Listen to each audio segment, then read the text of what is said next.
마르코 복음 9장. 예수님께서 또 그들에게 말씀하셨다. 내가 진실로 너희에게 말한다. 여기에 서 있는 사람들 가운데에는 죽기 전에 하느님의 나라가 권능을 떨치며 오는 것을 볼 사람들이 더러 있다. 엿새 뒤에 예수님께서 베드로와 야고보와 요한만 따로 데리고 높은 산에 오르셨다. 그리고 그들 앞에서 모습이 변하셨다. 그분의 옷은 이 세상 어떤 마전장이도 그토록 하얗게 할 수 없을 만큼 새하얗게 빛났다. 그때 엘리야가 모세와 함께 그들 앞에 나타나 예수님과 이야기를 나누었다. 그러자 베드로가 나서서 예수님께 말하였다. 스승님, 저희가 여기에서 지내면 좋겠습니다.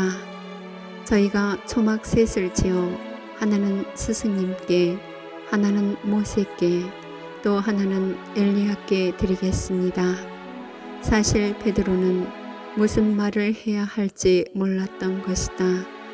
제자들이 모두 겁에 질려 있었기 때문이다. 그때 구름이 일어 그들을 덮더니 그 구름 속에서 이는 내가 사랑하는 아들이니 너희는 그의 말을 들어라 하는 소리가 났다. 그 순간 그들이 둘러보자 더 이상 아무도 보이지 않고 예수님만 그들 곁에 계셨다. 그들이 산에서 내려올 때 예수님께서는 그들에게 사람의 아들이 죽은 이들 가운데서 다시 살아날 때까지 지금 본 것을 아무에게도 말하지 말라고 분부하셨다. 그들은 이 말씀을 지켰다. 그러나 죽은 이들 가운데서 다시 살아난다는 것이 무슨 뜻인지를 저희끼리 서로 물어보았다. 제자들이 예수님께 율법학자들은 어째서 엘리야가 먼저 와야 한다고 말합니까? 하고 물었다. 그러자 예수님께서 그들에게 말씀하셨다. 과연 엘리야가 먼저 와서 모든 것을 바로 잡는다. 그런데 사람의 아들이 많은 고난과 멸시를 받으리라고 성경에 기록되어 있는 것은 무슨 까닭이겠느냐. 사실 내가 너희에게 말하는데 엘리야에 관하여 성경에 기록된 대로 그가 이미 왔지만 사람들은 그를 제멋대로 다루었다. 그들이 다른 제자들에게 가서 보니 그 제자들이 군중에게 둘러싸여 율법학자들과 논쟁하고 있었다. 마침 군중이 모두 예수님을 보고는 몹시 놀라며 달려와 인사하였다. 예수님께서 그들에게 저들과 무슨 논쟁을 하느냐 하고 물으시자 군중 가운데 한 사람이 대답하였다. 스승님, 벙어리 영이 들린 제 아들을 스승님께 데리고 왔습니다. 어디에서건 그 영이 아이를 사로잡기만 하면 거꾸로 뜨립니다. 그러면 아이는 거품을 흘리고 이를 갈며 몸이 뻣뻣해집니다. 그래서 스승님의 제자들에게 저 영을 쫓아내 달라고 하였지만 그들은 쫓아내지 못하였습니다. 그러자 예수님께서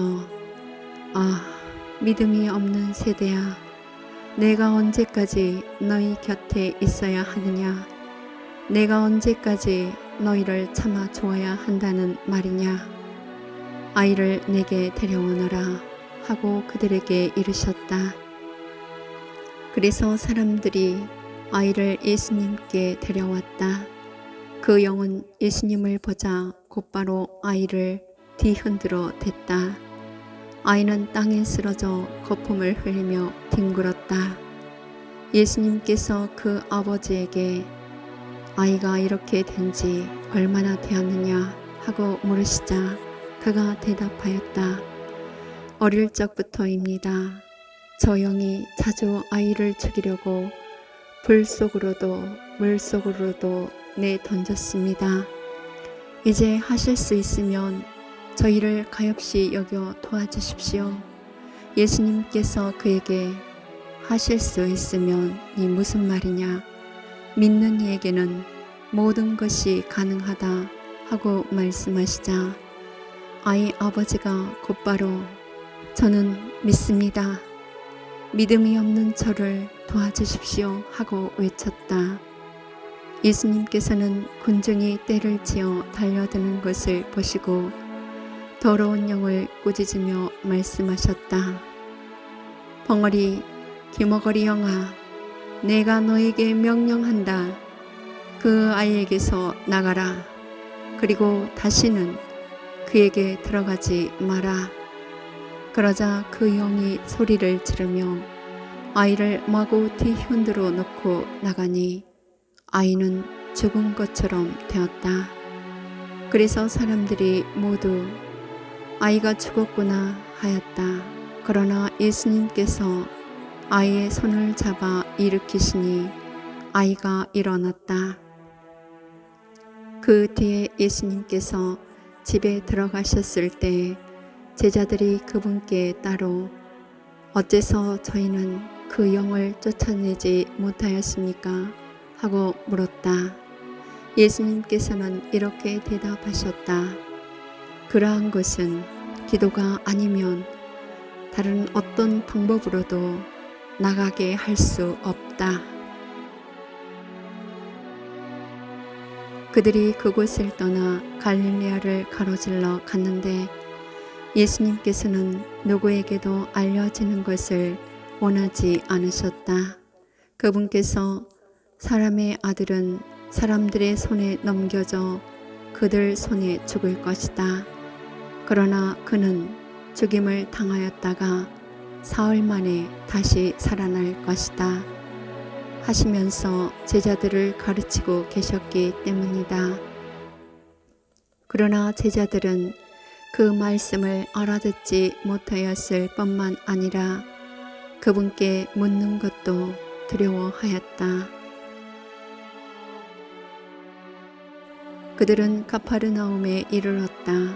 예수님께서는 집 안에 계실 때 제자들에게 너희는 길에서 무슨 일로 논쟁하였느냐 하고 물으셨다. 그러나 그들은 입을 열지 않았다. 누가 가장 큰 사람이냐 하는 문제로 길에서 논쟁하였기 때문이다. 예수님께서는 자리에 앉으셔서 12 제자를 불러 말씀하셨다. 누구든지 첫째가 되려면 모든 이의 꼴찌가 되고 모든 이의 종이 되어야 한다. 그러고 나서 어린이 하나를 데려다가 그들 가운데 세우신 다음 그를 껴안으시며 그들에게 이르셨다.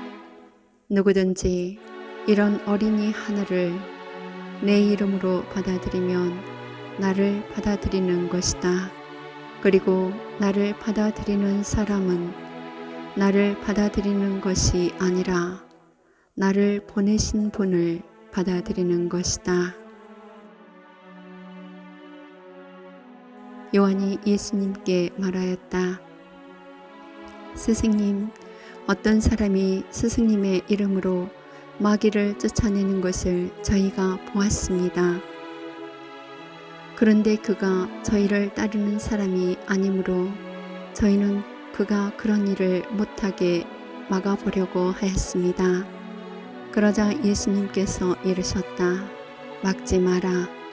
내 이름으로 기적을 일으키고 나서 바로 나를 나쁘게 말할 수 있는 사람은 없다. 우리를 반대하지 않는 이는 우리를 지지하는 사람이다. 내가 진실로 너희에게 말한다. 너희가 그리스도의 사람이기 때문에 너희에게 마실 물 한 잔이라도 주는 이는 자기가 받을 상을 결코 잃지 않을 것이다. 나를 믿는 이 작은 이들 가운데 하나라도 죄짓게 하는 자는 연자매를 목에 걸고 바다에 던져지는 편이 오히려 낫다. 내 손이 너를 죄짓게 하거든 그것을 잘라 버려라. 두 손을 가지고 지옥에 그 꺼지지 않는 불에 들어가는 것보다 불구자로 생명에 들어가는 편이 낫다. 내 발이 너를 죄짓게 하거든 그것을 잘라 버려라. 두 발을 가지고 지옥에 던져지는 것보다 절름발이로 생명에 들어가는 편이 낫다. 또 내 눈이 너를 죄짓게 하거든 그것을 빼 던져 버려라. 두 눈을 가지고 지옥에 던져지는 것보다 외눈박이로 하느님 나라에 들어가는 편이 낫다. 지옥에서는 그들을 파먹는 구더기도 죽지 않고 불도 꺼지지 않는다. 모두 불소금에 절여질 것이다. 소금은 좋은 것이다. 소금이 짠맛을 잃으면 무엇으로 그 맛을 내겠느냐. 너희는 마음에 소금을 간직하고 서로 평화롭게 지내라.